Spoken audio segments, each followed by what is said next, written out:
টি-20 বিশ্বকাপে গ্রুপ পর্বে বাংলাদেশ 4টা ম্যাচ খেলবে। 8ই জুন ডালাসে বাংলাদেশ মুখোমুখি হবে শ্রীলঙ্কার। এরপর 10 তারিখে নিউ ইয়র্কে বাংলাদেশ খেলবে সাউথ আফ্রিকার বিপক্ষে। 13 তারিখে সেন্ট ভিনসেন্টে বাংলাদেশের প্রতিপক্ষ নেদারল্যান্ডস এবং 17 তারিখে বাংলাদেশ খেলবে নেপালের বিপক্ষে। বাংলাদেশ ঘরের মাটিতে জিম্বাবুয়ের বিপক্ষে 5 ম্যাচের টি-20 সিরিজের একটায় হেরে বসায় এবং আমেরিকা এসে 3 ম্যাচের টি-20 সিরিজ 2-1 ব্যবধানে হারায়। অনেকেই আসলে বাংলাদেশ টিম নিয়ে শঙ্কিত যে এই দলের পক্ষে আসলে পরবর্তী রাউন্ডে যাওয়াটা সম্ভব হবে কিনা, কারণ ডি গ্রুপ থেকে পরের রাউন্ডে যেতে গেলে বাংলাদেশকে অন্ততপক্ষে ম্যাচ জিততে হবে 3টা। সেক্ষেত্রে সবাই মনে করছে যে বাংলাদেশ হয়তোবা নেদারল্যান্ডস এবং নেপালের বিপক্ষে ম্যাচ জিতবে।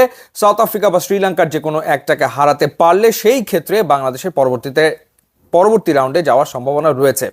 তো বাংলাদেশের ওয়ার্ম আপ ম্যাচটা আসলে ঝড়ের কারণে পন্ড হয়ে গেছে ডালাসে, কিন্তু শ্রীলঙ্কা এবং নেদারল্যান্ডসের খেলা কিন্তু হয়েছে এবং সেই ওয়ার্ম আপ ম্যাচে নেদারল্যান্ডস শ্রীলঙ্কাকে হারিয়ে দিয়েছে এবং বেশ দাপট দেখিয়েই হারিয়েছে। 20 রানের ব্যবধানে ডাচরা জয় পেয়েছে শ্রীলঙ্কার বিপক্ষে। এবং আপনাদেরকে যদি একটু জানিয়ে রাখি যে ফ্লোরিডায় খেলাটা হয়েছিল রিজিওনাল পার্ক স্টেডিয়ামে, যেখানে নেদারল্যান্ডস তুলেছিল 181 রান এবং রান তারা করতে নেমে 18.5 ওভারে 161 রানে গুটিয়ে যায় শ্রীলঙ্কা এবং তারা ম্যাচটা হেরেছে 20 রানে। ইনফ্যাক্ট শ্রীলঙ্কার যে ক্যাপ্টেন অর্থাৎ ওয়ানিন্দু হাসারাঙ্গা তিনি